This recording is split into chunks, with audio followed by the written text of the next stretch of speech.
लखनऊ की शीर्ष सत्ता की शीर्ष पर पहुंचने के लिए योगी आदित्यनाथ वाया गोरखपुर चलेंगे। इसलिए हम कह रहे हैं लखनऊ वाया गोरखपुर। तो क्या ये बीजेपी का मास्टर स्ट्रोक है? क्या पूर्वांचल को साधने की एक बड़ी तैयारी है? इस पर सबसे बड़ा सवाल है। आपको बताएं, लेकिन इस बीच देखिए योगी आदित्यनाथ जो कि नजर आ रहे हैं आपको, योगी आदित्यनाथ गोरखपुर सीट से चुनाव लड़ने जा रहे हैं और गोरखपुर सीट का चुनाव उन्होंने खुद किया है, जैसी हमें जानकारी मिल रही है। और एक बड़ा फैसला है पूर्वांचल को लेकर। और आपको ये भी बता दें कि योगी आदित्यनाथ गोरखपुर से लड़ेंगे और उसके साथ साथ 107 जो सीटें हैं उस पर बीजेपी ने अपनी पहली लिस्ट जारी कर दी। और ये देखिए, ये पोस्टर भी जारी कर दिया गया है। योगी आदित्यनाथ विधानसभा 322 नंबर गोरखपुर शहरी सीट, गोरखपुर अर्बन सीट इसे कहा जाता है। लेकिन अब सवाल यह है कि आखिर गोरखपुर शहर से ही चुनाव लड़ने की ये जो तैयारी है ये जरूरी क्यों है? आखिर गोरखपुर से ही चुनाव क्यों लड़ेंगे योगी आदित्यनाथ? गोरखपुर शहर सबसे सुरक्षित सीटों में से एक है, ऐसा कहा जा रहा है। योगी को यहां ज्यादा समय नहीं देना होगा क्योंकि पूरे प्रदेश में 403 सीटों पर चुनावी कैंपेन चल रहा है। योगी आदित्यनाथ के लिए बहुत सुरक्षित सीट है, इसलिए बहुत ज्यादा वक्त भी नहीं देंगे, तो ये सीट निकालना उनके लिए बहुत मुश्किल नहीं होगा। दूसरी सीटों पर फोकस कर पाएंगे, यानी कि पूरे प्रदेश के चुनाव पर फोकस कर पाएंगे, पूरे प्रदेश में ज्यादा प्रचार कर सकेंगे। 33 सालों से इस सीट पर बीजेपी का कब्जा है। 20 सालों से योगी के समर्थन से जीत हो रही है। खुद गोरखपुर से सांसद रहे हैं योगी आदित्यनाथ। 1998 से 2017 तक सांसद रहे योगी। सीएम योगी का यहां जबरदस्त दबदबा है। गोरक्षपीठ मठ का प्रभाव इस सीट पर काफी माना जाता है। पूर्वांचल में विधानसभा की 130 सीटें हैं और योगी के गोरखपुर से चुनाव लड़ने पर इस पर काफी ज्यादा असर होगा। 130 सीटों पर काफी असर होगा। पूरे पूर्वांचल में इस लड़ाई का असर देखा जा सकेगा और इससे फायदा पूर्वांचल में बीजेपी को होगा। तो ये एक मास्टर स्ट्रोक के तौर पर देखा जा रहा है। बीजेपी का 130 सीटों पर प्रभाव डालने की कोशिश है, लेकिन 2022 में उत्तर प्रदेश के चुनाव में कितना बड़ा फैसला होगा, एक रिपोर्ट देखते हैं।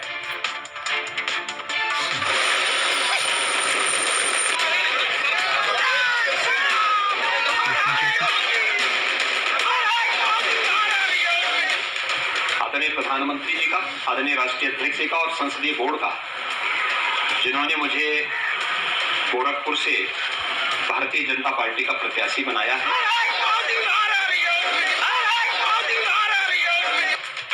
बीजेपी की पहली लिस्ट जारी होते ही सीएम योगी आदित्यनाथ के नाम को लेकर चल रहा सस्पेंस खत्म हो गया। आदरणीय योगी जी हमारे मुख्यमंत्री के दायित्व में है। वो गोरखपुर शहर से चुनाव में पार्टी की ओर से प्रत्याशी होंगे।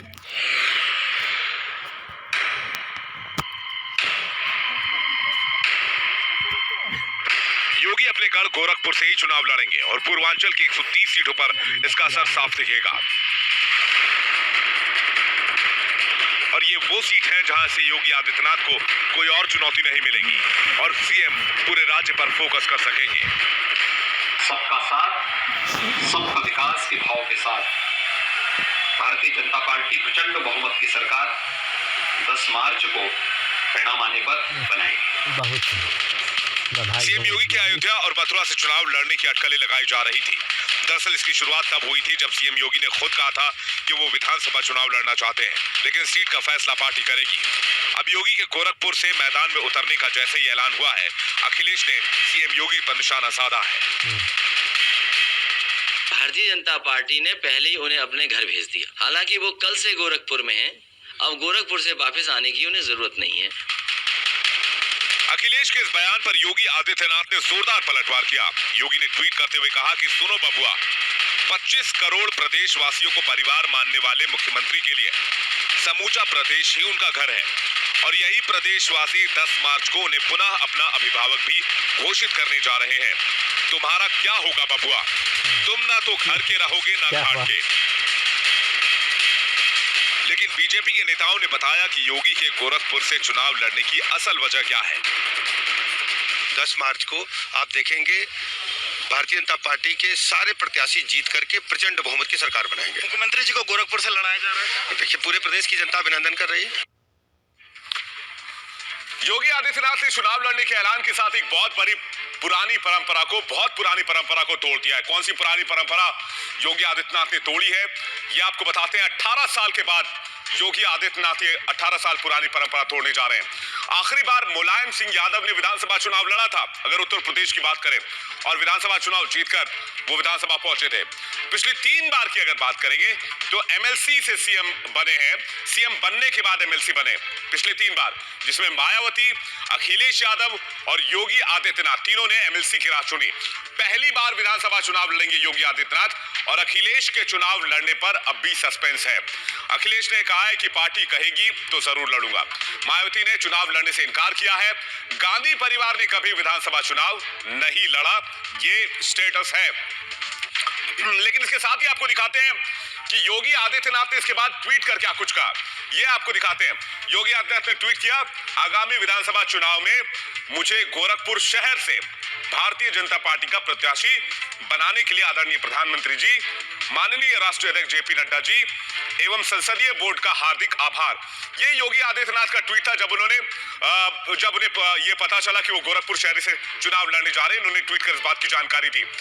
और गोरखपुर की जनता क्या कहती है इस बात को लेकर कि योगी आदित्यनाथ वहां से विधानसभा का चुनाव लड़ेंगे, ये भी सुन लेते हैं।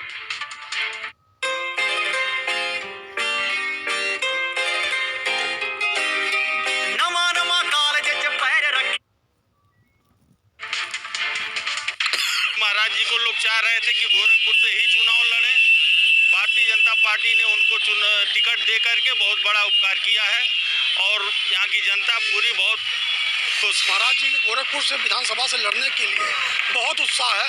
आज खिचड़े के दिन हम लोगों को दिवाली के त्योहार का भी आनंद मिला। आज शाम में हम लोग दीप जलाएंगे, दिवाली मनाएंगे और योगी ही उत्तर प्रदेश के लिए है उपयोगी। अपार उत्साह है हमारे में नहीं, सभी कार्यकर्ताओं में, सभी नगरवासियों में। महाराज जी का प्रत्याशिता घोषित होते ही अपार खुशी पूरे शहर में फैल गया है। इसलिए महाराज जी को टिकट यहाँ से गोरखपुर सदर से मिल गया है। आज जान लीजिए इस मौके पे दिवाली जैसा माहौल है और पूरा गोरखपुर दिवाली मना रहा है। चारों ओर बस महाराज जी का जयकारा लग रहा है। बहुत खुशी मिली खिचड़ी चाहते समय कि महाराज जी गोरखपुर सीट से लड़ेंगे और बहुत ही उत्साह है हम लोगों में। अपार उत्साह सभी लोगों के बीच में है। जितनी जनता है सब लोग बहुत खुश है। महाराज जी के इस फैसले से अपने गृह जनपद से लड़ने पर अपार हर्ष, अपार खुशी है। गोरखपुर से पहले भी योगी जी लड़ चुके हैं चुनाव, लेकिन पहले सांसद के रूप में लड़ चुके हैं, अब विधायक के रूप में लड़ेंगे। तो योगी जी हमारे साथ हैं, इससे बड़ी हमारे लिए खुशी की बात कुछ हो नहीं सकती। इस खुशी में हम लोग मिठाई खा रहे हैं और मिठाई बांट रहे हैं। खुशी तो हमें बहुत है और साथ साथ में हमारे यहाँ के लोगों को भी खुशी है। आज एक विधायक के रूप में अपने वहाँ से चुनाव लड़ रहे हैं और मुझे क्या हमारे यहाँ गोरखपुर की सारी जनता को अपने प्रोग्रेस के लिए अपार हर्ष हो रहा है कि योगी जी के गोरखपुर से लड़ने से और हम लोग को खुशी मिल रही है कि और भी विकास भी और भी तेजी से विकास बढ़ेगा और बीजेपी के लिए और अच्छी न्यूज़ है। योगी ने बहुत अच्छा काम किया है। हम तो कहते हैं हमेशा इनका राज रहे। अरे बहुत कुछ किया, कितनी तरक्की कर रहे हैं सब, कहीं इधर उधर देखो। गाँव की सुरक्षा के लिए उन्होंने काम किया है। योगी जी ने जो अखिलेश जी और मायावती जी के राज में कुछ भी नहीं था। बस अब योगी जी आ रहे हैं, हम सोच रहे हैं डायरेक्ट उन्हीं से बात कर लें। आज के गोरखपुर पहले गोरखपुर में 3 गुना का अंतर है। जो योगी जी कर रहे हैं या सरकार कर रही है, बहुत अच्छा काम कर रही है। गरीबों की भी भलाई हो रहा है, आवास दे रही है, लोन दे रही है, सब काम तो हो रहा है, लैट्रिन बाथरूम। और चलिए जल्दी से गोरखपुर सीट का इतिहास भी जान लेते हैं, उसके बाद इस सीट का जातीय समीकरण क्या कहता है ये भी हम आपको लगे हाथ बता देंगे। तो सबसे पहले गोरखपुर सीट का इतिहास। बीजेपी के राधा मोहन दास अभी विधायक हैं, 2002 में पहली बार विधायक बने। योगी आदित्यनाथ ने राधा मोहन दास को उतारा था और तब से वो लगातार जीत रहे हैं। राधा मोहन दास अब तक 4 बार जीत चुके हैं। अब योगी आदित्यनाथ इस सीट से चुनाव लड़ने जा रहे हैं। ये जो है ये बड़ी जानकारी हमने आपको दी और इसके साथ ही आपको जातीय समीकरण भी गोरखपुर सीट का जल्दी से बता देते हैं। मैं चाहूंगा कि इस पर जल्दी से जातीय समीकरण दे। ब्राह्मण वोट बैंक यहाँ पर 1.5 लाख के आसपास है।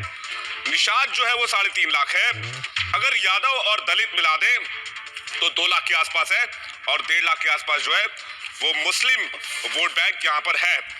लेकिन इसके साथ ही बीजेपी ने आज 107 उम्मीदवारों की माफ कीजिएगा 107 उम्मीदवारों की लिस्ट जारी कर दी। वो दिखाएं फटाफट। ये देखिए, ये जब उम्मीदवारों सबसे ऊपर योगी आदित्यनाथ का नाम, उसके बाद केशव प्रसाद मौर्य और साथ ही जो है बाकी नाम आपको नजर आ रहे थे। और इसके साथ साथ ये पूरी लिस्ट जो 107 लोगों की जारी की गई है। इस लिस्ट की खास बात क्या है ये भी आपको साफ बता दें कि इसमें बड़े नाम कौन कौन से हैं ये आपको बताते हैं। सबसे पहले योगी आदित्यनाथ के बारे में हमने आपको बताया इसके अलावा केशव प्रसाद मौर्य कहां से चुनाव लड़ेंगे आपको बता दें। देखिए, सिराथू से चुनाव लड़ने जा रहे केशव प्रसाद मौर्य। बेबी रानी मौर्य आगरा ग्रामीण से चुनाव लड़ेंगी।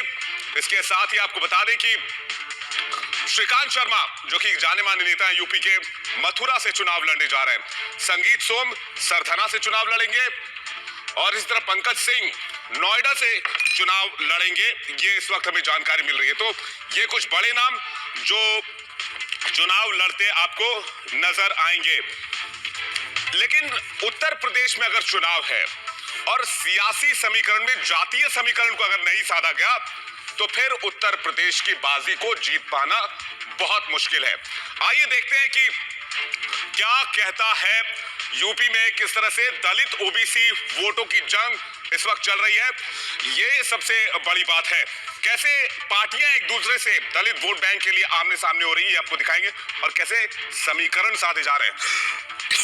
माफ कीजिएगा, ये देखिए, ये अखिलेश यादव के साथ देखिए स्वामी प्रसाद मौर्य, और बीजेपी में जो खासकर ओबीसी के चर्चित चेहरे थे वो आपको यहां पर नजर आएंगे। और ये स्वामी प्रसाद मौर्य की जो तस्वीर आप इस वक्त देख रहे हैं। और अब आपको दिखाते हैं योगी आदित्यनाथ की तस्वीर। योगी आदित्यनाथ दलित के घर खाना खाने के लिए पहुंचे और मैसेज ट्वीट करके लिखा कि बीजेपी सबका साथ, सबका विकास और सबका विश्वास के मंत्र के साथ आगे बढ़ रही है। तो बीजेपी का विजय सूत्र क्या है, ये भी आपको हम आइए बताने की कोशिश करते हैं कि बीजेपी किस तरह से दलित वोट बैंक को साधने की कोशिश कर रही है। 107 जो लिस्ट जारी की गई है उसमें 43 जो है वो ओबीसी, एससी जो है वो 19, ठाकुर जो है वो 20, ब्राह्मण समाज से 11, महिला उसमें है 10, और बनिया की अगर बात करें तो 9 जो उम्मीदवार हैं वो चुनकर आए हैं। लेकिन अब देखने वाली बात यह है कि हाल के समय में बीजेपी को कितना नुकसान हुआ है। अगर हम इस वोट बैंक की बात करें तो कौन कौन से बड़े नेता छोड़ कर गए ये आपको बताते हैं। आइए जल्दी से देखते हैं कि बीजेपी के पाले से कौन कौन से बड़े नेता यहां पर निकले हैं। सबसे बड़ा नाम स्वामी प्रसाद मौर्य, उसके बाद जो कि ओबीसी के बड़े चेहरा माने जाते हैं, बड़े नेता माने जाते हैं। इनका आरोप यह था कि दलितों की अनदेखी की गई, इसलिए इन्होंने पार्टी को छोड़ दिया। दारा सिंह चौहान ओबीसी नेता, आरोप यह था कि दलितों की अनदेखी की गई, इसलिए इन्होंने बीजेपी से किनारा किया। धर्म सिंह सैनी ओबीसी नेता, आरोप यह था कि दलितों की अनदेखी की गई। कमोबेश तीनों नेताओं के आरोप एक जैसे थे और इस तरह से साफ हो रहा है कि बीजेपी को जो ये नुकसान हुआ इन नेताओं के जाने से, बीजेपी ने अपनी पहली लिस्ट में इस नुकसान को भरपाई करने की पूरी कोशिश की है। अखिलेश यादव ने क्या कुछ कहा है, आइए इस पर सुनते हैं। मैं भारतीय जनता पार्टी से कहूंगा कि अब किसी भी भारतीय जनता पार्टी के विधायक को मैं नहीं लूंगा। अब आप जितनों के आप टिकट काटना चाहें काट सकते हैं, मंत्रियों को भी नहीं लेंगे, वो जिसकी टिकट काटना चाहे काटें। अब समाजवादी पार्टी में उनको नहीं लिया जाएगा। और बीजेपी ने इस बयान पर क्या पलटवार किया है, अखिलेश यादव पर क्या कहा है, ये भी आपको सुनवाते हैं। देखिए कौन जा रहा है, केवल जो जा रहे हैं वो अवसरवादी जा रहे हैं, और वो ले न ले उधार से मतलब क्या करेंगे जब उनके पास चुनाव में लड़ने के लिए उम्मीदवार नहीं है। और दूसरी बात यह है कि अभी उन्होंने लोकसभा के चुनाव में बसपा से भी गठबंधन किया, कहाँ पहुंच गए, तीसरे नंबर की पार्टी पहुंच गई। तो आज आप फिर 10 मार्च को परिणाम आएगा, आप देख लेंगे कि फिर से भाजपा की प्रचंड बहुमत की सरकार बनेगी। दरअसल आप जिस प्रकार से विश्लेषण करें वो करें, भारतीय जनता पार्टी ने अपने सर्व समाज के सभी जो कार्यकर्ता जिताऊ थे उनको हमने टिकट दिया। जिनकी बात आप कर रहे हैं उनकी गड़िया डिरेल्ड हो गया है और सरकार भारतीय जनता पार्टी की प्रचंड बहुमत की बनने जा रही है। तो जो बात मैं आपको कह रहा था कि किस तरह से बीजेपी का मास्टर स्ट्रोक है, आइए आपको समझाने की कोशिश करते हैं कि ये मास्टर स्ट्रोक कैसे माना जा रहा है। पहली लिस्ट में दलित ओबीसी को वरीयता दी गई है, 60% टिकट ओबीसी को दिए गए, दलित को दिए गए। दलितों की अनदेखी का जो आरोप था वो ये लिस्ट पूरी तरह से खारिज करता है। जनरल सीट से अनुसूचित जाति का प्रत्याशी बीजेपी को अगड़ों की पार्टी वाला आरोप जो है वो खारिज होता नजर आ रहा है। केशव प्रसाद मौर्य को फ्रंट फुट पर लाया गया है। योगी के साथ ही केशव प्रसाद मौर्य को भी टिकट दिया गया है। अखिलेश के कोर वोट में एक तरह से सेंधमारी की कोशिश भी है। मायावती का जो दलित वोट बैंक है उस पर भी एक तरह से आप कह सकते हैं कि उस पर भी सेंधमार की कोशिश है। यूपी में ओबीसी वोट बैंक की अगर बात करें तो करीब 52% है, और यूपी में दलित वोट बैंक की बात करें जो करीब 21% है। बीजेपी के ओबीसी नेता विपक्ष के एजेंडे की पोल खोलेंगे। 20,000 नेता घर घर जाकर असलियत बताएंगे, इस्तीफा देने वाले मंत्रियों की सच्चाई भी बताएंगे। ये रणनीति जो है वो बनाई गई है। आपको अब अखिलेश यादव इसे कैसे अब काउंटर करेंगे देखने वाली बात हुई, क्योंकि बीजेपी ने एक बड़ा मास्टर स्ट्रोक चल दिया है। ये देखिए, अखिलेश यादव एक तरफ बीजेपी के चक्रव्यूह में घिरते नजर आ रहे हैं, दूसरी तरफ अखिलेश यादव को एक बड़ा झटका लगा है। अब दूसरी तस्वीर दिखाइए, चंद्रशेखर आजाद दलितों के बड़े नेता माने जाते हैं, एक फेस है, भीम आर्मी के बड़े नेता है। बहुत दिन से कोशिश कर रहे थे कि किसी तरह से टाई अप हो जाए अखिलेश यादव से, लेकिन अखिलेश यादव और इनकी जो पार्टी है उनके बीच बात नहीं बन पाई। और यही नहीं, इन्होंने बड़ा आरोप लगा दिया। इन्होंने कहा कि अखिलेश यादव को दलितों की कोई चिंता नहीं है। तो क्या ये बयान उत्तर प्रदेश की राजनीति में कोई बड़ा फेरबदल करने वाली है? और चंद्रशेखर आजाद उर्फ रावण के इस बयान से अखिलेश यादव को कितना नुकसान होगा, एक रिपोर्ट में नजर डालते हैं।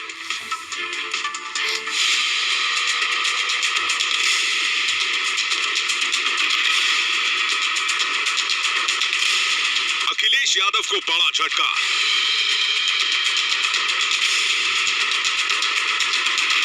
चंद्रशेखर आजाद का एसपी से खिलारा, दलित विरोधी होने का लगाया आरोप। निराशा हुई कि 1 महीना 10 दिन के बाद उन्होंने कल अपमानित किया, ये दुखद है। ओबीसी नेताओं को अपने पाले में जोड़ने के बाद अखिलेश यादव को बड़ा झटका लगा है। दरअसल अखिलेश पश्चिमी उत्तर प्रदेश में दलित वोट बैंक में सेंधमारी की कोशिश कर रहे हैं, लेकिन चंद्रशेखर आजाद और रावण ने इन कोशिशों को बड़ा झटका दिया है। सामाजिक न्याय कहने से नहीं होता है। हम काशीराम साहब को मानने वाले लोग जिसकी इतनी संख्या बार उसकी इतनी हिस्सेदारी की बात करते हैं, तो 25-25% दलितों की हिस्सेदारी ये है कि वो उनको गठबंधन में नहीं रखना चाहते। कई दिनों से अखिलेश और चंद्रशेखर के गठबंधन की अटकलें तेज हो रही थी, लेकिन सीटों पर बात नहीं बन पाई। इससे पहले कल अखिलेश और चंद्रशेखर की मुलाकात हुई थी। करीब 50 मिनट तक दोनों नेताओं के बीच चर्चा चली। गठबंधन को लेकर दोनों नेताओं में बातचीत हुई। करीब 6 महीने से सीटों को लेकर चर्चा चल रही थी। मैं यही कह रहा हूँ ना कि 1 महीना 10 दिन से उन्होंने हमसे बात की, तय करके रखा और हमसे ये कहा कि आप परेशान मत हो। मैंने उनसे कहा कि आप बड़े भाई, क्योंकि उनको चिंता हो या ना हो, वंचित वर्ग के लोगों की हमें चिंता है। हालांकि चंद्रशेखर के ऐलान के बाद अखिलेश ने भी उन पर आरोप लगाया है कि किसी के कॉल के बाद चंद्रशेखर ने गठबंधन करने से मना कर दिया। हम तो 2 सीटें दे रहे थे। समाजवादी पार्टी से जो भी उन्होंने बात की, मैंने उसी समय आरएलडी से बात करके रामपुर मनिहारन वाली सीट छोड़ दी और साथ ही साथ गाजियाबाद भी सीट मैंने दी। 2 सीटें पूरी दे दी गई थी। उसके बाद उन्होंने किसी को फ़ोन मिलाया और उसके बाद वो आए कि मेरा संगठन मेरे खिलाफ है, मैं चुनाव नहीं लड़ सकता हूँ।